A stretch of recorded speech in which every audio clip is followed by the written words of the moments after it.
Hello again, remarkable people. Welcome to episode 13 of Out of the Blue. Interesting one this week. We're going to be looking at the Blue Apple Education Discovery Calls. What they are, why we do them, what they're all about. So sit back. I hope you enjoy the conversation and I'll see you at the end. Bye-bye.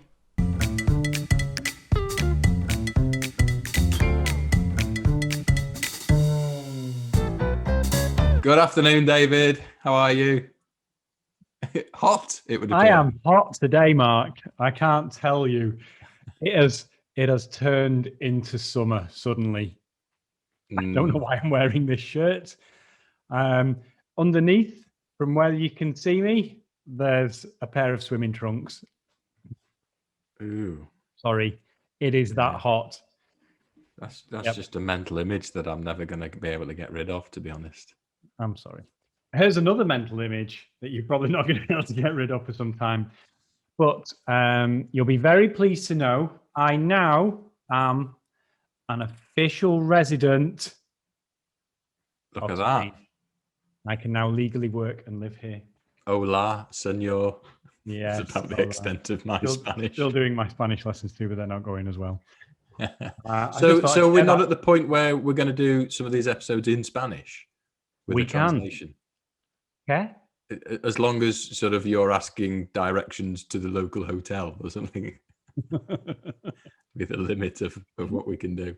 ¿Dónde está el hotel? Most episodes would have launched into the question and what we're doing here by now, but as this week it's you that has the question and I have no idea what the topic is. We've entered into this rambly portion. I've thrown us off track. I'm very sorry. So come on. What's the question we've got? Yeah, I have a question this week. It's something that I've been asked. It's a new client. So they've come on board. We've done the onboarding process with them, and they get asked to book a discovery call with us.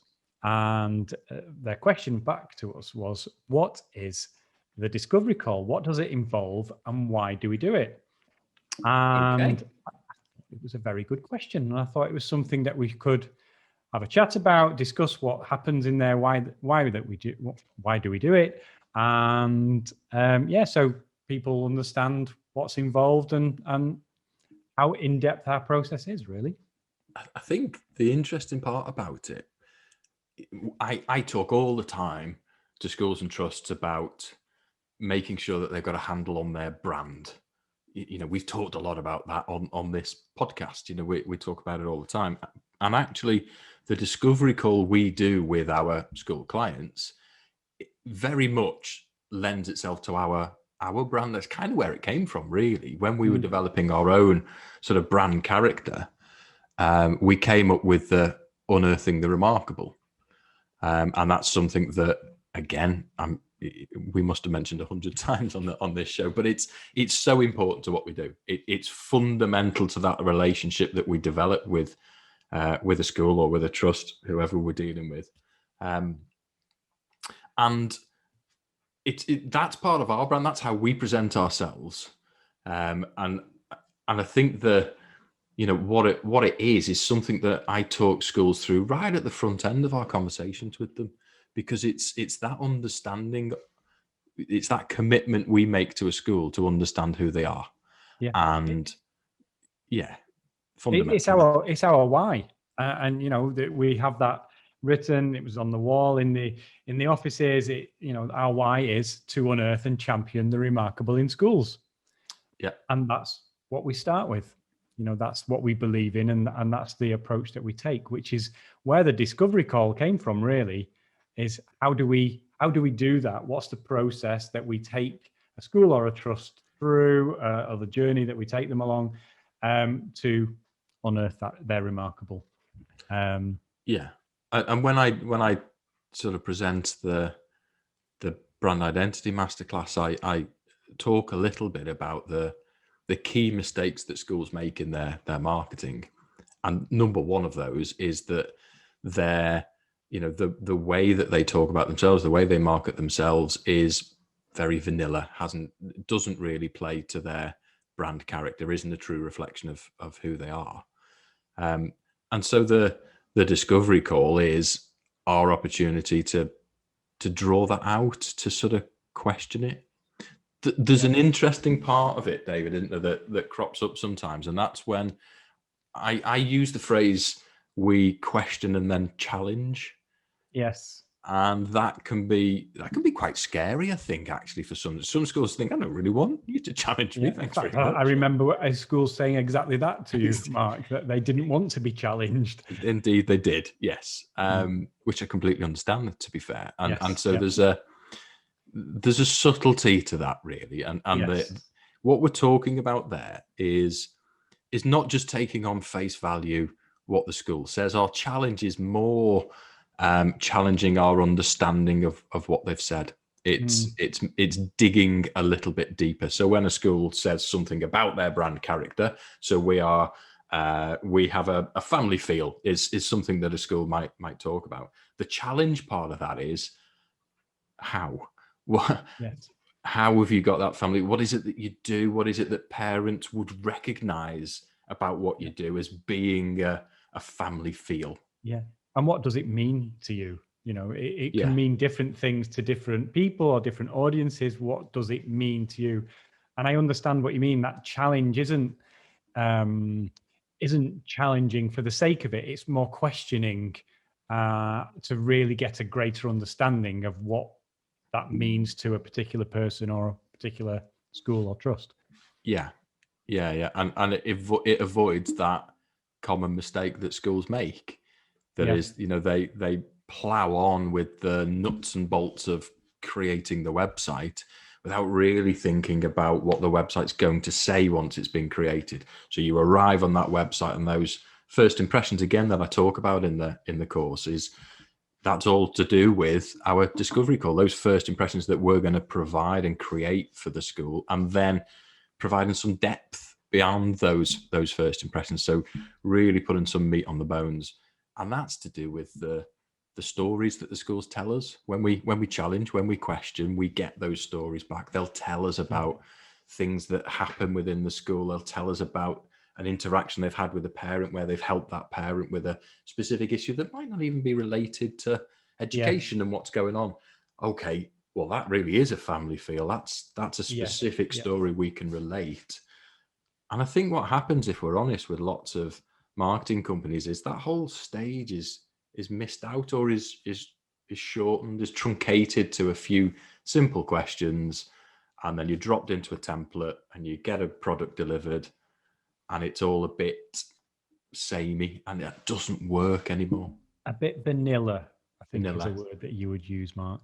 Yes, it's all a bit. And I think that challenging and Dean, who usually does those discovery calls, he's very good at them. He has his questions to get things warmed up, but then once he spots a golden nugget, as he likes to call them, he then just pushes a little bit and challenges and asks more questions around it.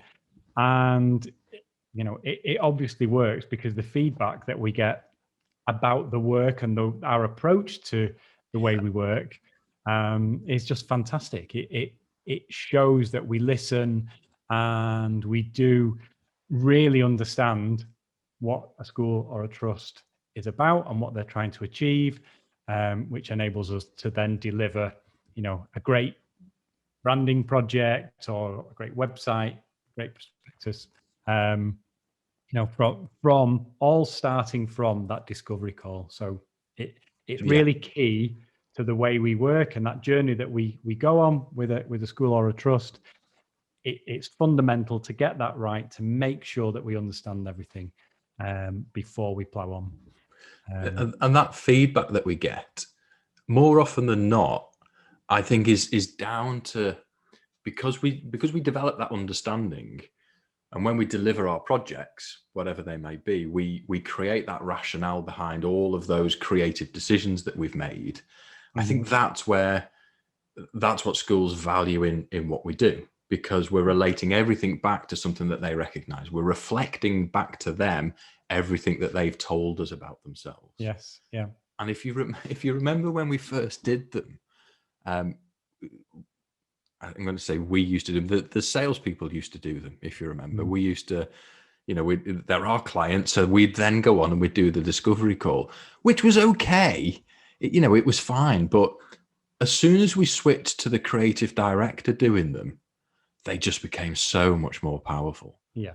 Because I think things got lost in translation a little bit. Now that the client, the school, is able to speak directly with the creative director, the person that is going to have creative control, that's just become really exciting to watch, actually, because I sort of, I know our school clients. I introduce them and I get to know them really, really well. And I kind of hand them over then to our creative team. And it's so exciting for me to see the projects then, because the first thing I see then is Dean will say, right, the team is ready to present before we go to the client, is ready to present you, with the project. And it's great. I love that, because it's really eye-opening, and to see the things they've discovered about clients I think I know really well is quite eye-opening. They really do uncover a lot more than we do at the front end, Yeah, it's a different mindset, isn't it? It's a different approach to those clients, and and what you're trying to achieve from it. You know what? It would be fantastic to record some of those presentations, because I know the reaction that we've had to them, and to capture that, and with permission, play them to show that first reveal, or the build up to that presentation, and then revealing it. We should try that. That's something we should do, I think. Yeah, we could make that one of these episodes, couldn't we? That'd be fun. We could Just analyze that a little bit. Well, I thought, thanks for answering that question, Mark. It was a question that came up. I thought it was interesting that, maybe some people don't know what a discovery call is and what that's about. And I think it's important that people understand our process and the level and depth that we go to make sure that we understand the schools and trusts that we work with. Absolutely. Brilliant. Well, thank you very much. No problem. Thanks for your time. It's been great. Yep. Speak to you again soon. Thanks, David. Cheers. Bye-bye. Bye.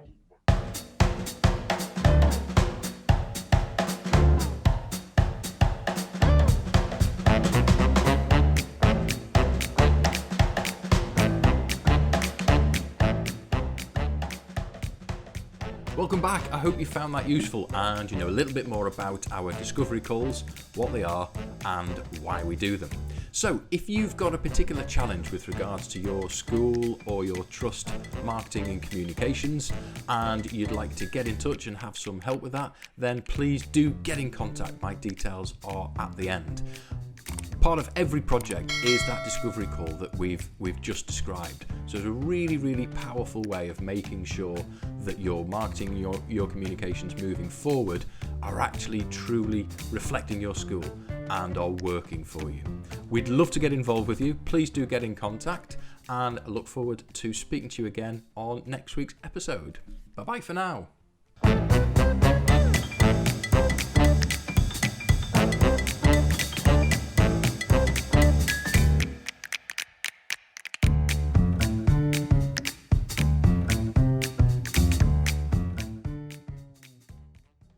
Thank you for watching Out of the Blue, and I hope you enjoyed it. Please subscribe and leave a comment below, and please ring the bell for notifications. I hope I will see you again soon. Bye!